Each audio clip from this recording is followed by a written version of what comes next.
¿Qué tal, amigos? Les saludamos de nuevo a cuenta aquí en su canal de Laico a Laico. Bueno, el día de hoy, queridos hermanos, les voy a compartir mi meditación sobre el Evangelio del domingo de la 20ª semana del tiempo ordinario. Hay que recordar que estamos en el año número A, ¿verdad? El Evangelio que toca o que corresponde a este día es del Evangelio según San Mateo, del capítulo 15, del versículo 21 al 28. Bueno, estimados hermanos, los invitamos a primero escuchar el Evangelio de este domingo y una vez que hemos escuchado el Evangelio del domingo, les comparto mi reflexión. Lectura del Santo Evangelio según San Mateo. En aquel tiempo, Jesús se retiró a la comarca de Tiro y Sidón. Entonces una mujer cananea le salió al encuentro y se puso a gritar: «Señor, hijo de David, ten compasión de mí. Mi hija está terriblemente atormentada por un demonio». Jesús no le contestó una sola palabra, pero los discípulos se acercaron y le rogaron: «Atiéndela porque viene gritando detrás de nosotros». Él les contestó: «Yo no he sido enviado sino a las ovejas descarriadas de la casa de Israel». Ella se acercó entonces a Jesús y postrada ante él le dijo: «Señor, ayúdame». Él le respondió: «¿No está bien quitarles el pan a los hijos para echárselo a los perritos?». Pero ella replicó: «Es cierto, Señor, pero también los perritos se comen las migajas que caen de la mesa de sus amos». Entonces Jesús le respondió: «Mujer, qué grande es tu fe, que se cumpla lo que deseas». Y en aquel mismo instante quedó curada su hija. Palabra del Señor. Gloria a ti, Señor Jesús. Bueno, estimados hermanos, después de haber escuchado este Evangelio de Mateo, del capítulo 15, del versículo 21 al 28, les quiero compartir mi reflexión personal acerca de este Evangelio. En primera instancia, cabe resaltar la palabra encuentro, lo cual implica la necesidad de la humanidad de contemplar a Jesús, de sentirlo, de reconocerlo y experimentar la necesidad de Dios. El hombre, en este caso, la mujer cananea, sale al encuentro, sale a la búsqueda de Cristo, lo cual me hace reflexionar sobre las siguientes preguntas. ¿He buscado a Cristo en mi vida? ¿Cuántas veces me he encontrado con Él? ¿Qué es lo que busco con su encuentro? ¿Con qué intención lo busco? En la primera pregunta, podemos responder que quizás sí lo hemos buscado, pero no tiene que ser una búsqueda cualquiera. Es decir, debe ser una búsqueda reconocida, tal como se muestra en el Evangelio. Señor, hijo de David. La mujer cananea lo está reconociendo como su Señor para sanar a su hija. En este caso, lo tenemos que reconocer como nuestro Señor, pero para que sane nuestro corazón y así alcanzar nuestra salvación. Por ende, en la segunda interrogante, lo hemos buscado cuando lo hemos reconocido como nuestro Señor. Lo hemos encontrado cuando nos sentimos solos y devastados para pedirle que tenga compasión de mí o que tenga compasión de nosotros. Porque lo que buscamos con su encuentro es una salvación de nuestra alma y sentir su amor y misericordia porque nos reconocemos pecadores. Sin embargo, ¿con qué finalidad me encuentro? Y quizá mi respuesta, como la de muchos de nosotros que también puede ser, sea para pedir un favor, es decir, por la salud de alguien, por mis necesidades, etc. Y eso es bueno.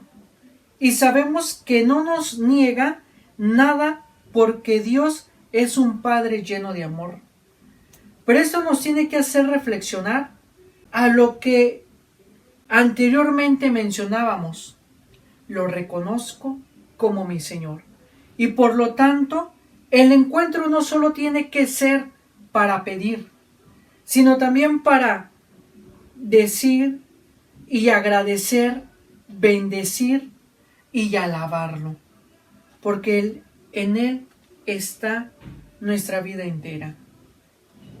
Es por ello que los discípulos que representan a la iglesia ruegan para que interceda por esa mujer.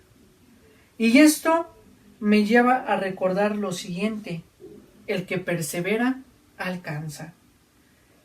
Y ese rogar es una oración al mismo Cristo, porque gracias a la oración nuestro Señor nos escucha para atender nuestras súplicas, ya que nuestra oración es un diálogo con el mismo Señor.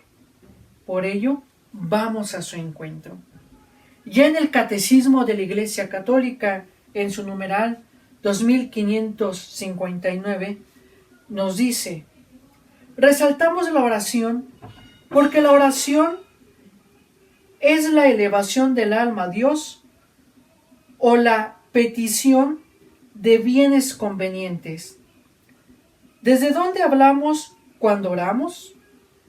¿Desde la altura de nuestro orgullo y de nuestra propia voluntad? ¿O desde lo más profundo de un corazón humilde y contrito? El que se humilla es ensalzado. La humildad es la base de la oración. Nosotros no sabemos pedir como conviene. La humildad es una disposición necesaria para recibir gratuitamente el don que da la oración y el don de la oración. El hombre es un mendigo de Dios. Así como la mujer cananea se acercó a Jesús para pedirle por su hija, con esa humildad, con esa sencillez, así también debe de ser nuestra oración. Y esta humildad, pues lo refleja esta mujer cananea, pues ya señalaron los discípulos que le seguían y que de alguna manera la atendiera, por esa humillación en cierta manera de rogar, de seguir.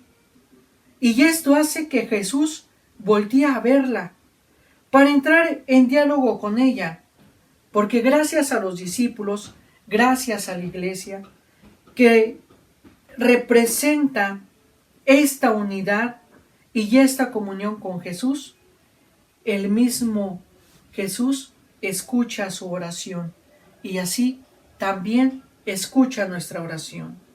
Porque unidos como iglesia suplicante, hacemos que Dios nos vea con esos ojos de benevolencia, de amor y de misericordia. Si oramos con fe en Jesús, dicha oración será escuchada, pues ya también nos lo refiere el Catecismo de la Iglesia en el número 2616. La oración ya fue escuchada por él durante su ministerio a través de signos que anticipan el poder de su muerte y de su resurrección.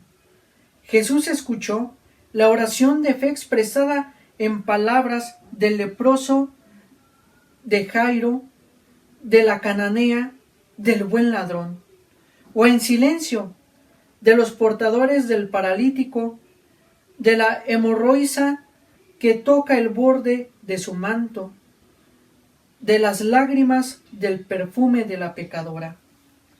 la petición apremiante de los ciegos. Ten piedad de nosotros, Hijo de David. Oh, Hijo de David, ten compasión de mí. Ha sido recogida en la tradición de la oración a Jesús. Señor Jesucristo, Hijo de Dios, ten piedad de mí, pecador. Sanando enfermedades o perdonando pecados, Jesús siempre responde a la plegaria de la súplica con fe.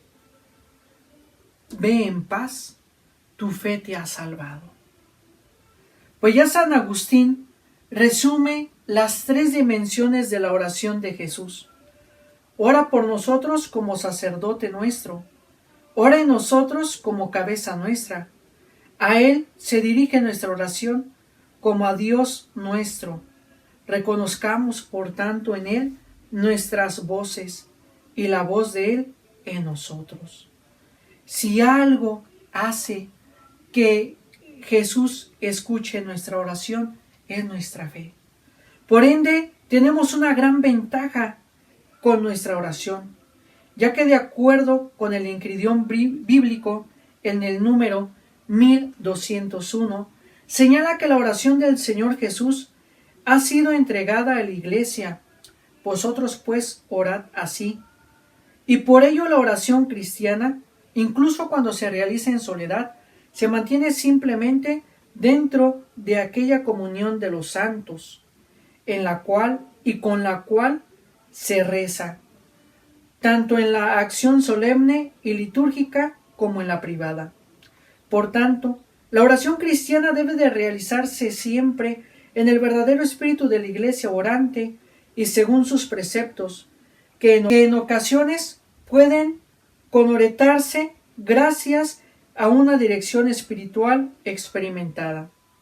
El cristiano, incluso cuando está solo y ora en secreto, es consciente de que ora siempre en comunión con Cristo en el Espíritu Santo, junto con todos los santos, para el bien de la Iglesia. Así pues, Jesús nos escucha por medio del diálogo, como se muestra en el Evangelio. Ella se acercó entonces a Jesús y postrada ante él le dijo: Señor, ayúdame.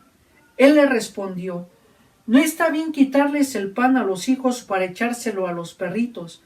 Pero ella replicó: es cierto, Señor, pero también los perritos se comen las migajas que caen de la mesa de sus amos. Cuando nosotros entramos en ese diálogo con Cristo, nos escucha de acuerdo a lo que mostramos en nuestro corazón, porque allí visualiza nuestras acciones, nuestras respuestas y nuestro amor hacia Él, pero sobre todo en nuestras palabras mide nuestra fe. Mujer, qué grande es tu fe, que se haga lo que deseas. Por lo tanto, nuestro siguiente aspecto a resaltar es nuestra fe, ya que es un don de Dios que, de acuerdo con el Catecismo de la Iglesia en el número 153, cuando San Pedro confiesa que Jesús es el Cristo, el Hijo de Dios vivo, Jesús le declara que esta revelación no le ha venido de la carne y de la sangre, sino de mi Padre que está en los cielos. La fe es un don de Dios, una virtud sobrenatural infundida por Él. Para dar esta respuesta de la fe es necesaria la gracia de Dios, que se adelanta y nos ayuda. Junto con los auxilios interiores del Espíritu Santo, que mueve el corazón, lo dirige a Dios. Abre los ojos del Espíritu y concede a todos un gusto en aceptar y creer en la verdad. Por la fe, de acuerdo con el Encridión bíblico, en su numeral 720, el hombre recibe la revelación y por ella se hace partícipe del don de Dios. Al Dios que se revela se le debe dar obediencia de fe, por la cual el hombre, con el pleno obsequio de su intelecto y voluntad, asciende libremente el Evangelio de la gracia de Dios, instruido por la fe, el hombre llega, por el don del Espíritu, a contemplar y gustar al Dios del amor, que manifestó la riqueza de su gloria en Cristo. Más aún, la fe viva es en nosotros un principio de la vida eterna, en la que finalmente se conocerán, ya sin verlo, las profundidades de Dios. La fe educa. Por el plan salvador de Dios, conduce al hombre a un pleno discernimiento de la voluntad divina para con nosotros en este mundo y a la cooperación de su gracia. La fe, por tanto, ilustra todo con una nueva luz y manifiesta el plan divino sobre la vocación integral del hombre, y así dirige el entendimiento a las soluciones plenamente humanas. Por último, salgamos al encuentro del Señor, porque de acuerdo con el documento de Aparecida en su número 243, el acontecimiento de Cristo es por lo tanto el inicio de ese sujeto nuevo que surge en la historia y al que se llama discípulo. No se comienza a ser cristiano por una decisión ética o una gran idea, sino por el encuentro de un acontecimiento con una persona que da un nuevo horizonte a la vida y con ello una orientación decisiva. El encuentro con Cristo, gracias a la acción invisible del Espíritu Santo, se realiza en la fe recibida y vivida en la Iglesia. Con las palabras del Papa Benedicto XVI, repetimos con certeza: la Iglesia es nuestra casa, esta es nuestra casa. En la Iglesia católica tenemos todo lo que es bueno, todo lo que es motivo de seguridad y de consuelo. Quien acepta a Cristo, camino, verdad y vida, en su totalidad tiene garantizado la paz y la felicidad en esta vida y en la otra. Pues Jesús es nuestro sanador, quien nos da ese amor y consuelo en la aflicción. Reconozcámoslo con humildad a ese Cristo como nuestro Señor, para salir a su encuentro y por nuestra fe viva y eficaz seamos escuchados por Él. Que así sea. Queridos hermanos, con mucho gusto les comparto esta mi reflexión. Los seguimos invitando a que se suscriban a nuestro canal de Laico a Laico para que estén al pendientes de nuestros videos de temas teológicos y también de nuestras reflexiones que por el momento las estamos realizando de los evangelios del domingo. Esperando que esta reflexión que les comparto con mucho gusto también les sea de ayuda y provecho para alimentar nuestra fe, comprender un poquito más el evangelio o abrirnos más horizontes para ver cómo cada uno de nosotros vive nuestra fe de una manera diferente, pero con un mismo objetivo de encontrar nuestra salvación, de encontrar nuestra santidad, de encontrar el amor de Dios que posea nuestra vida. Bueno, estimados hermanos, nos vemos en nuestro siguiente video.